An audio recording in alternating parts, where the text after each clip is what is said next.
Good morning and welcome to Friday with the Rev. I'm Greg Johnson and I want to welcome you once again. I'm the president and CEO of GJP International, whose ministry is a ministry in family caregiving. I can't begin to thank you enough for your time with us each week. And each week it seems to grow and grow, and there are new people who come and join us for the first time. And that's thanks to all of you reaching out and sharing and saying to people, perhaps this might be of help to you in your journey in family caregiving. Today, I want to take opportunity for us to spend some time talking and preparing for the wonderful holiday that we celebrate here in America next Thursday, and that's Thanksgiving. Thanksgiving is so important, and we find great blessing in giving thanks, and we find strength in it. So I'm going to begin this morning with a prayer out of Peace Be Still. This is a book Reverend Marion Gambardella and I wrote together some years ago. And in fact, I will be spending Thanksgiving with Marion. It's become a tradition for the two of us and something we very much enjoy. So let's begin with prayer. And then I have some very specific thoughts on family caregiving and gratitude. So let us just take a moment. And this is also important. I urge you that when you sit down to pray, you spend a few moments preparing to pray. It's not like everything else we do on our to-do list. This, and this. It's important for us to have a moment to take a few deep breaths, to go within to the divine that connects, the divine that is within each and every one of us, and the divine in whom we live and move and have our being. And in quiet and in prayer and in meditation, we come the closest that we will ever be here on earth to that wonderful reality. So let us just be still. Peace, be still. O Lord, thank you for the challenge of the past, for difficulties, physical, emotional, and spiritual. Thank you for walking with me through what I never believed I could manage or do. In each I have learned of your love and your presence. Each has taught me that in all things God can and will resolve the problem. It is not for me to find the details of the resolution. It is for me to seek the willingness to turn to you, and in turning to you, I learn even more of your power, your love, your wisdom, and your presence. I am not alone. May each step along this path point me more and more to you. May I ever learn and live knowing you dwell within my heart. I rejoice to affirm that I am not a human being trying to have a spiritual experience. I am a spiritual being having a human experience. It is then that I run to my true self, my spiritual self. I rest knowing that with you all things are possible for me, for my care recipient, for my family, and for the world. I thank you for this day, for the present challenges, and for the understanding that you, God, are setting all things according to your will. You are providing all I need to live a life that is joyous, free, of service, and of honor to you. And it is so. Amen and amen. And from Marion, we have affirmations. I pray affirming that God's all-powerful and loving spirit is my constant support.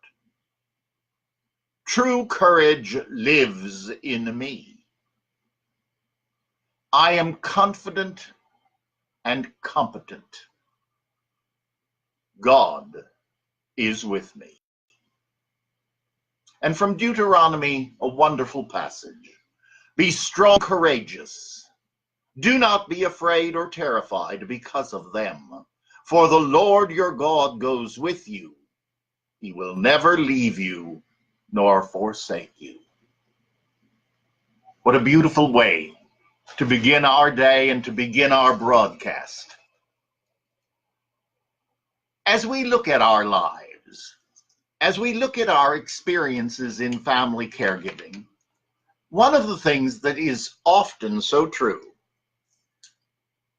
is there are steps, and that in looking at our past and giving thanks for the things that we went through that we thought we could never possibly get through, the gift is that we find new thanksgiving and new strength.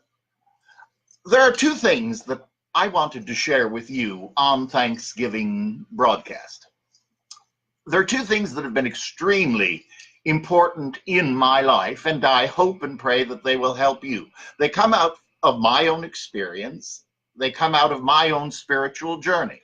As many of you know, I am a very grateful recovering alcoholic, and gratitude has played perhaps the greatest role in my recovery.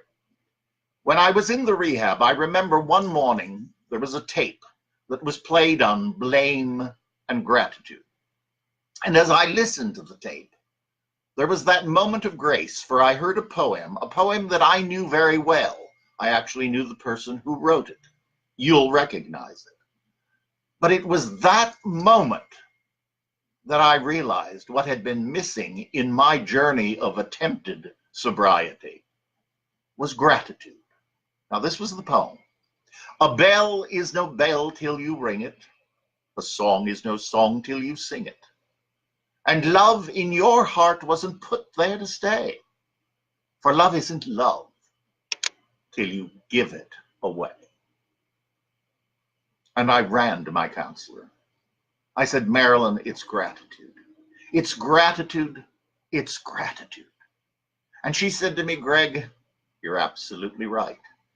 And it was she who really made me aware in a very practical sense. Academically, I had known about it, but there's a great difference between the journey from here to here. I've been around the world many times. The longest journey in my life was from here to here. And one of the gifts, and I have it here in front of me, was, and I began it that day back in 1985. Marilyn said to me, one of the greatest gifts you can give yourself is a gratitude list. And so that day, I began my gratitude list. I don't think it's showing up, but that's what this paper is. This is a portion of it. And every time I speak in a detox or a rehab or anything of that nature, I put it on there. Every Sunday that I do prayer circle, and Wednesday when I do prayer circle over at the Marble Collegiate Church, it's on here. When I speak to groups of people, it's on here. And each of these broadcasts is on here. And that gratitude list has been, without question, one of the great strengths and thread through my entire recovery. Because there are times when we get overwhelmed, I certainly do, when I feel exhausted, when I start questioning, when I start playing God. And you know where that leads. But when I go to this gratitude list, suddenly I'm safe again. I remember all the miracles in my life, all the miracles that I've been blessed to work with, within program and within family caregiving. For I have seen so much love and have heard so many stories. So my first gift, my first suggestion is, if you've not started a gratitude list, do so. Have fun with it and be blessed with it. Because there is nothing that will go with you and be an affirming presence in your life than looking at your life. And that brings me to the second point. This past week, At Emblem Health, as many of you know, for nearly 20 years, I have been the creator and director of their Care for the Family Caregiver program. And in November particularly, which is National Family Caregiver Month, I like to do a program there focusing on the employees. And it happened that this year, this particular week that we're in, has been Employee Appreciation Week. So on Wednesday, we had Health and Wellness Day. And I invited 4 of my colleagues, 3 employees and 1 purveyor of ours, to come and join me in a conversation on family caregiving. And it was absolutely a dream come true.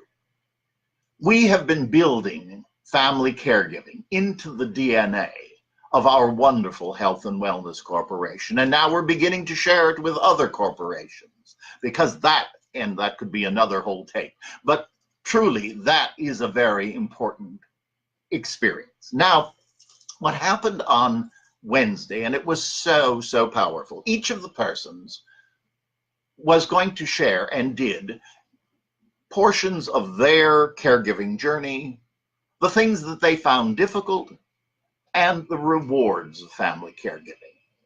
One of the persons who spoke, a very dear friend of mine, and I have known him for nearly 20 years, has had one of the longest, and it continues, caregiving journeys. 31 years, almost the entire length of his marriage. His wife has suffered from cancer, from very, very difficult comorbidities that have gone with it. And as we talked, it's a powerful story. How they were not supposed to have children, supposedly, and they had 3, and 3 wonderful children, I might add. He talked of caring for his wife in these many times, along with the family. They all learned about family caregiving. But what really touched me and what really spoke to me was when I asked, what was the gift? And I loved what he said, because it's been true in my life as well. But I want to focus on just briefly sharing what he said. He said, this wasn't what I planned, but I wouldn't give up one moment or change one thing, because this is the journey we were given, and our love is deeper than I can ever express. It was so powerful. And I thought, I really want to share that with you this morning. I know that's been true in my life. I knew as a child I was called to ministry. It took nearly 50 years to find official ordination. And it took an insurance company in the middle of New York City, a health and wellness corporation, to give me that ministry. Family caregiving, golden rule living, doing unto others. And added to all of that, and previous to it, the confusion part, was the gift of being gay, the gift of being an alcoholic, the gift of being a stroke survivor. Each of those pieces has played hugely into my understanding of other people, of caregiving, of being a care recipient, and of knowing that God was in charge. When I graduated from seminary, there was no place for me. But I had met Joe, who was to be my blessed husband and partner for 41 years. His love of travel got me into that world. And what was God doing? God was introducing me to people all over the world. I was building relationships throughout ASEAN, through many other parts of the world. And I was doing that in tourism and in business. Whoever thought I would be in business? But what did God really have in mind? I was to meet these people so that now, with the gifts that I have learned through working with Emblem Health and with this entire corporation, I am able to share the ministry of family caregiving at many, many levels and in many countries, because frankly, I can pick up the phone and call significant people in those countries and say, I'd like to help, or this is something we've tried. This past year, I had 9 nations come and visit me in Bali. I am very grateful for that, and I learn so much. These broadcasts are the result of it. But together, we are living out in the present the life that God has for us. And it allows each of us to be the vehicle that God intended for each of us. And that word, as you understand it today, because it's a constant journey and it's a wonderful journey. And I urge you to keep learning, keep digging deeper. I know I do. So as we think of Thanksgiving, I urge each of us to look at our lives. You know, it's often said, we make plans and God laughs. But I think God certainly knows a good bit of humor with me. And I've learned to laugh at it. The things I took so seriously, they really weren't that serious, but they were to me. And they were part of the journey of growth. And that's good. We've got to do that. But as we look back at our lives, we say, through it all, God.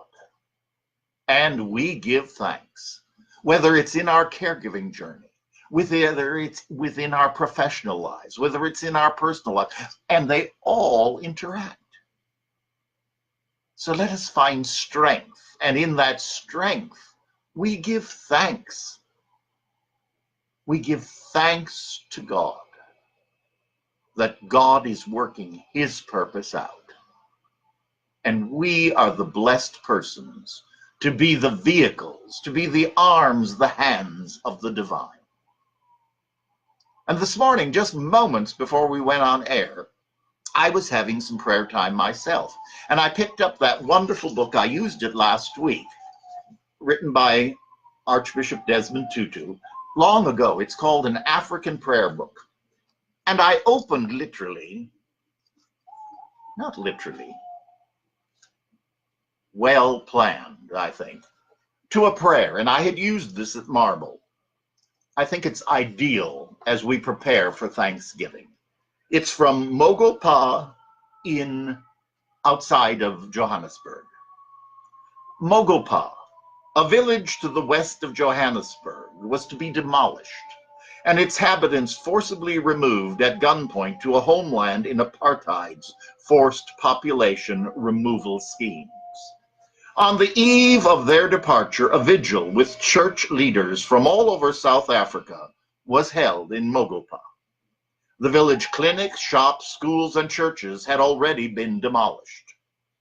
About midnight, an elder of the doomed village got up to pray, and he prayed a strange prayer that I will never forget. He said, God, thank you for loving us so much. Several years later, apartheid is dead, and the people of Mogopa have returned to their villages, which they are rebuilding. God did indeed love them very much, it certainly seems. And that's a writing from Archbishop Tutu. And I love that story, because even in the worst, in the most difficult of times, they were giving thanks. And they said, to God be the glory. And God prevailed. And for that, we all want to be thankful. Today, as I conclude our broadcast, before I do the final item, I want to remind you that if indeed you would like to be in touch with me, there are 2 ways of doing it. One is through my work at the Foundation at Emblem Health, and that email is gjohnson@emblemhealth.com. Also, I have the great honor and privilege of being at the Marble Collegiate Church, where if you're in New York, 5th Avenue and 29th Street, Sunday morning at 10 o'clock is prayer service, 11 is the main service, And on Wednesdays at 11 o'clock, there is a prayer service to which you are all most encouraged to join us and welcomed with very great love. The address over at the church is gjohnson@marblechurch.org. I would love to hear from you, whether you have questions about family caregiving or any other part of your journey. One of the great privileges of my work at Emblem and at Marble is hearing and sharing in hundreds and hundreds of stories, because it's pieces of you and pieces of me that put us all back together. A number of years ago, I had the privilege with some very wonderful people here in New York to help create the New York City Family Caregiver Coalition. And each November, we had a celebration honoring noted family caregivers, noted organizations, so that we could bring more awareness to the world of family caregiving. And for one of those events, I wrote what I called a free-spirited poem. And so for Thanksgiving, as I give thanks for each and every one of you, as I give thanks for each and every moment of ministry, strange and wonderful as it is, I wanted to share this with all of you, my friends in family caregiving. We are truly diverse and inclusive. We are women and men, black and white, and all shades in between. We are straight and gay. We are Christians, Jews, Muslims, Buddhists, agnostics, and I hope a few atheists. It keeps us all growing. We are from all over the world. We are New Yorkers, one and all, by birth or adoption. We are family caregivers. We are big business, government, and nonprofits. We are researchers and center leaders. We are formal caregivers and family caregivers. And we are learning to talk to one another. We are finding a common language and moving the dialogue forward. In the year ahead, we plan many exciting events. We are about seniors caring for seniors. We are about seniors raising grandchildren. We are about children caregivers. We are about gay and lesbians facing end-of-life issues in the middle of life. We are about people with chronic conditions. We are family caregivers, and we care. We are rich, we are poor, but we are all extremely wealthy with love, caring, and compassion. We are channels for one another and for others. We are channels of goodness and love. We are not going through life. We are growing through life. We are not human beings trying to have a spiritual experience. We are spiritual beings having a human experience. And we are sharing the caring. Today, to each of you, I say thank you, thank you, thank you. God bless, and a very happy Thanksgiving to all of you. Until next week, we'll see you then.